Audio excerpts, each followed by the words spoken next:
옆 사람하고 인사합니다. 뵙게 돼서 반갑습니다. 인사합니다. 아침 예배 나오기 힘드신데 나와 주셔서 감사를 드립니다. 어떤 목사님께서 평생 동안 목회를 하시고 설교집을 한 권 남겨놓으셨더라고요. 기회가 있어서 그 목사님의 설교집을 읽게 되었습니다. 그분의 설교집 중에서 재미난 내용이 있어서 소개하고 말씀을 좀 나누려고 합니다. 미국에서 목회하셨는데요. 그분이 아마 목회하던 시절에 평균 수명이 한 75년 정도 됐나 봐요. 75년을 가정하고 어떻게 살아오셨는지 내용을 설명하는 이 목사님에 의하면요, 75년 중에 3분의 1을 잠자는 시간으로 보낸다 그럽니다. 그럼 잠 안 자고 어떻게 하겠는가 걱정을 하시면 사람 보통 6, 7시간은 자야 되잖아요. 그렇게 보면 굉장히 많은 시간을 잠으로 보낸 것 같아요. 75년 중 7년은 노는 데 쓰였고 6년을 먹는 데 썼다고 그럽니다. 제가 이 설교 원고를 정리하면서 나도 그렇게 먹는 일에 집착해 시간을 많이 보내는가 하는 생각을 하게 되었어요. 그리고 5년을 텔레비전 시청하는 시간을 보내는데 저도 가만히 보니까 그런 것 같아 하는 생각이 들더라고요. 75년 중 다시 나누어서 5년은 어떤 옷을 입을까 그러면서 입었다 벗었다 하면서 고민하는 시간이라고 그러더라고요. 75년 중 3년은 누군가를 기다리고 만나는 시간으로, 재밌는 것은요 75년 중에 2년 6개월씩 화장실에서 시간을 보내고 2년 6개월은 잡념, 집안 생각을 하면서 지낸다고 합니다. 미국 사람들은요 75년 중 2년 정도는 커피를 마신답니다. 그리고 나머지 한 1년 정도는 전화 받는 일로 쓴다 그렇게 소개를 하더라고요. 한참 읽다가 그러면 실제 가치 있고 보람 있는 일로 쓰는 시간은 며칠이나 될까? 몇 시간이 될까? 몇 년이 될까? 하고 끝까지 읽어봤는데 2년도 아니고요. 2일도 아니고 46시간밖에 되지 않는다. 이 목회자의 글이에요. 그러면서 본문을 다시 보는데 오늘 본문 말씀에 보면요. 핵심 키워드가 있어요. 이게 뭐냐면 16절에 보면 세월을 아끼십시오라는 말이 있어요. 왜 세월을 아껴야 되느냐? 그 이유를 설명하기를 때가 악하기 때문입니다 라고 소개를 합니다. 세월을 아껴서 어떻게 하란 말인가? 그 말의 의미는요 18절에서 성령의 충만함을 받으세요 그런 얘기고, 마지막 21절에 보면 세월을 아껴서 그리스도를 경외함으로 피차 복종하세요 라는 말이 있어요. 우리가 시간을 아껴서 뭘 하란 말인가가 5장 19절에 있는데 시와 찬송과 신령한 노래들로 서로 화답을 하세요. 그리고 너희 마음을 주께 노래하며 찬송을 부르세요. 그리고 항상 아버지 하나님께 감사하세요. 이런 것들이 복종하는 일이다 이렇게 소개를 합니다. 예수 믿는 사람들에게 있어서 이 시간의 사용, 활용한다는 의미를 한번 생각해 볼 필요가 있어요. 오늘 성경에서는 시간 속에서 씨를 뿌리는 것 같아라는 표현을 한번 빌려 써봅니다. 봄에 열심히 씨를 뿌리는 사람은 가을에 가면 추수하여 거두어 들 것이 있기 때문입니다. 저도 교회에서 때로는 가끔 집에 안 들어가고 그냥 교회 시간이 많으니까 내가 올해 거두어 드릴 것이 무엇이 있을까 하고 고민을 해보는 시간이 많아요. 그러니까 장시간 있으니까 저도 이제는 오랫동안 앉아있던 사람 허리도 아프고 그러니까 소파에 누웠다 앉았다 이러면서 원고도 다듬고 여러 가지 생각을 하게 되지요. 중요한 것은요, 뿌린 것만큼 거두어 드릴 수 있다는 거예요. 자연의 섭리대로 말하면 콩 심은 데 콩 나고 팥 심은 데 팥 나는 것인데, 콩을 심어야 거두어 들을 수 있고 팥을 심어야 거두어 들을 수 있다는 거예요. 근데 문제는요, 우리에게 주어진 시간을 목사님의 그 표현처럼 그렇게 많은 시간들이 주어졌는데 3분의 거의 다가 뭐요? 잠자는 시간에 3분의 2는 거의 다 세상 일에 그렇게 쓰고, 정말 주님께서 세월을 아끼라 하는데 그 시간이 46시간밖에 되지 않는다고 하면, 하나님의 나라에 들어갔을 때 너에게 75년이라는 시간을 주었는데 너는 뭐하다 왔느냐고 계산하자 그랬을 때 우리는 어떻게 답을 할 수 있을까? 그런 고민을 해보는 겁니다. 시간 속에서 우린 이런 생각이 나더라고요. 노력이라는 씨앗을 시간이라는 밭에 뿌리는 겁니다. 요즘에 보면요, 노력을 하지 않는 사람들이 의외로 굉장히 많아요. 그러다 보니까 노력이 씨앗이라고 말하면 심을 씨앗이 없는 거예요. 그런데 여러분, 밭이 있은들 무슨 소용이 있겠냐는 거예요. 우리가 생을 다 마치고 아버지의 나라에 들어가면 이 땅에서 뿌린 씨앗의 종류대로 그 열매를 거둬들이고 계산을 하는 시간이 올 텐데, 너는 그 많은 시간 얼마나 노력을 했니? 너에게 준 그 밭의 관리는 어떻게 했니? 라고 묻는다고 하면 여러분은 어떻게 답을 할 수 있을런지요? 어떤 노력을 할 수 있다고 생각하시는지 한번 생각을 해보실 필요가 있다는 거예요. 그래서 이번 주일에는요, 영적으로 성숙한 성도들이 내 인생의 삶의 시간을 어떻게 사용하고 활용해야 되는지 성경적 답을 한번 찾아보면서 함께 은혜를 나누려고 합니다. 이 말씀 속에서 첫 번째는요, 성숙한 성도들은 주님의 뜻이 무엇인지 알고 깨닫는 시간을 가져야 된다는 거예요. 가끔 그러거든요. 목사님, 나 너무 바빠요. 너무 바빠서 기도할 시간이 없어요. 그런 말 하시는 분 계셔요. 오늘 본문 17절에서 분명히 말씀을 하고 있거든요. 어리석은 자가 되지 말고 오직 주의 뜻이 무엇인지 이해를 하라고 본문에서 말씀을 해요. 이 말씀을 보면서 주님의 뜻이 무엇인지 알아야 되겠는데 세상 일이 너무너무 바쁘다 보니까 주님께 묻는 시간이 부족한 거예요. 내 마음을 알을 시간도 없는 거예요.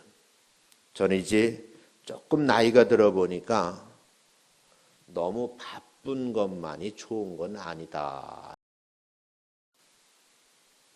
요즘에 유튜브에 굉장히 핫 이슈가 된 사건이 있어요.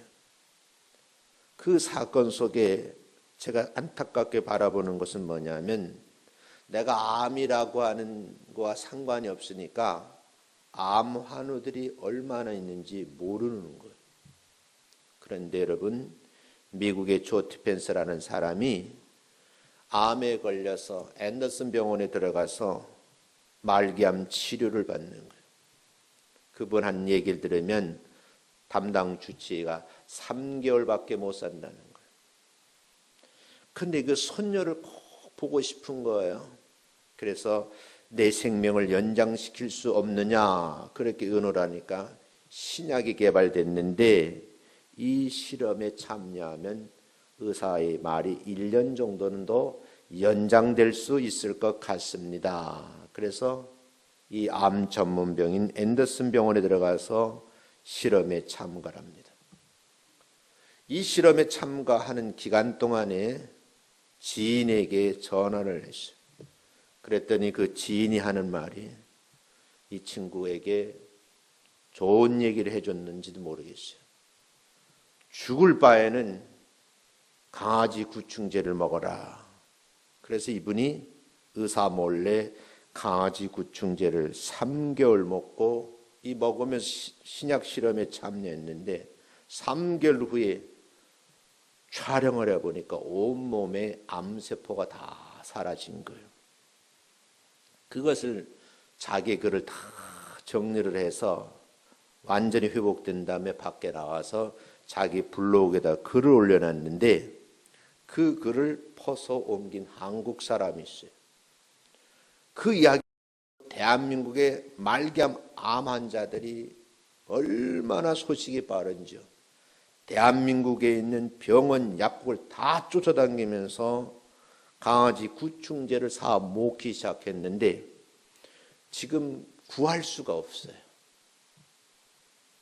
그런 분 한 분 중에 안빙거라고 하는 닉네임을 가지고 있는 부산에 사시는 분인데 선생님을 하셨더라고요. 이분이 그 이야기를 똑같이 지금 실험을 하고 있는데 말도 안 되는 소리잖아요. 구충제가 뭐냐면 몸 안에 있는 많은 이제 회충, 요충을 이걸 이제 죽여서 내보내는 구충제거든요. 근데 조태편스의 말을 듣고 안핑거라는 사람이 많은 공부도 열심히 하시고 좀 지식이 있는 분이더라고요. 그분이 먹기를 시작했어요. 암 환자의 가장 큰 고통은 뭐냐면 통증이에요, 통증. 5일차 됐는데 통증이 사라져버린 거예요.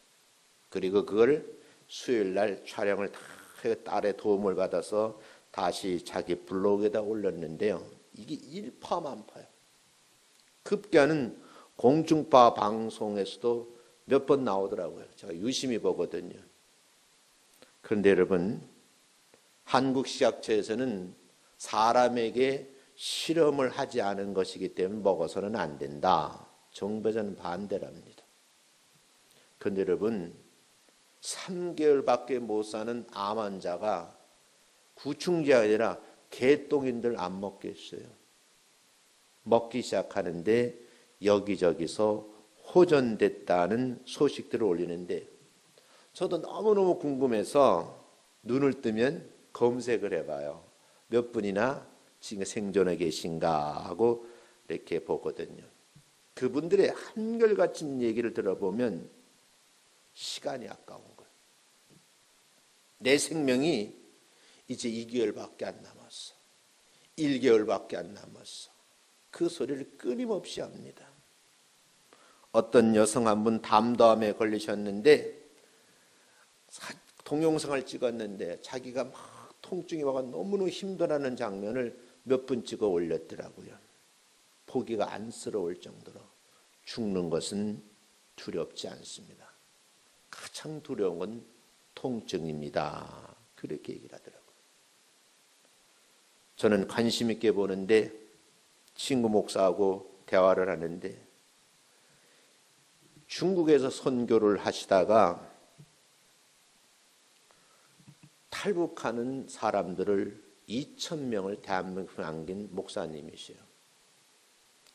그런데 이분이 뜻이 있어서 정부의 반려도 좀 문제도 있고 그래서 아마 지금 캄보디아에 계신데 캄보디아 들어갔다가 만나고 왔어요. 의사이거든요. 그러면서 국악을 하시는 분이에요. 캄보디아 병원에 암 환자들이 막 밀려오는 거예요. 그런데 문제는요. 다른 사람의 암은 고치면서 본인의 암을 못 고치는 거예요. 그 이야기를 제가 듣고 있다가 목사님 내 말을 믿을까? 그러니까 쳐다봐요.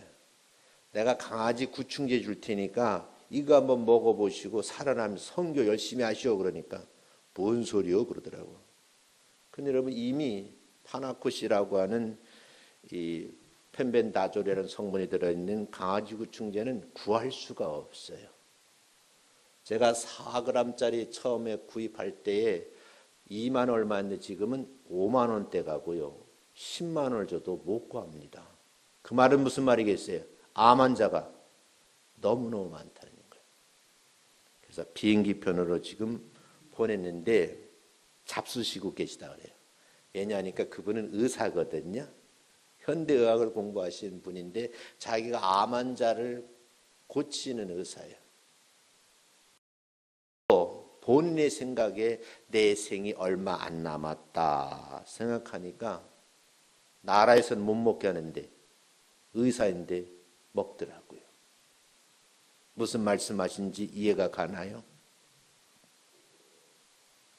우리가 정말 세월을 아껴야 되겠는데 그 시간 속에서 노력이라는 씨앗을 자꾸 심어야 돼요. 오늘 본문 17절에 있는 말씀처럼 그 시간 속에서 주님의 뜻이 무엇인지 깨달아야 된다는 거예요.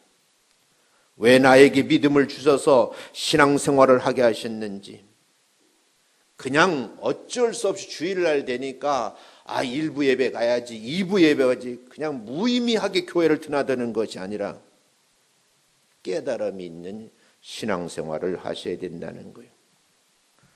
교회를 통해 예배 생활을 할 수 있는 은혜를 베풀어 주셨는데 내게 왜 이리 시간이라는 그 귀한 시간을 예배 속에 나를 몰아넣으시고 하나님께 영광을 돌리게 하셨는지 그 섭리를 알고 계시냐는 거예요. 지금 이곳에 내가 존재하는 이유가 무엇인가에 대해서 깨달음이 있으시기를 주의 이름으로 축원합니다. 마태복음 16장 3절 말씀 한번 보겠습니다. 4절까지 한번 보겠습니다. 천천히 한번 읽겠습니다. 시작. 아침에 하늘이 붉고 흐른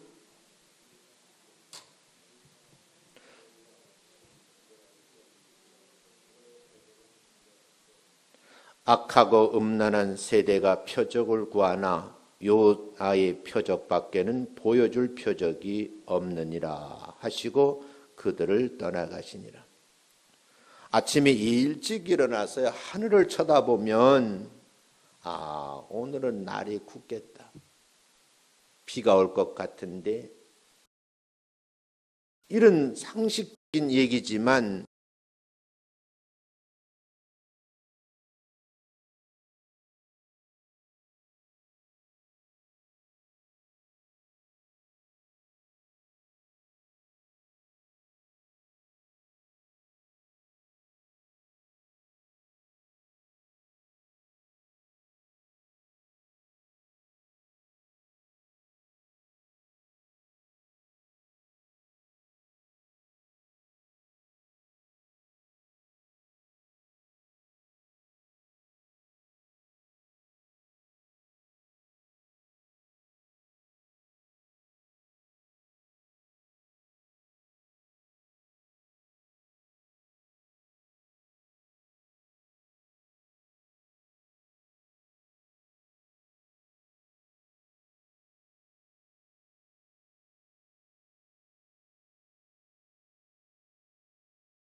제가 땅을 이만큼 가지고 있는데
나에게 가장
부터 갖기로 결정하셨습니까?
평생도록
어리석은 사람들이 많고요.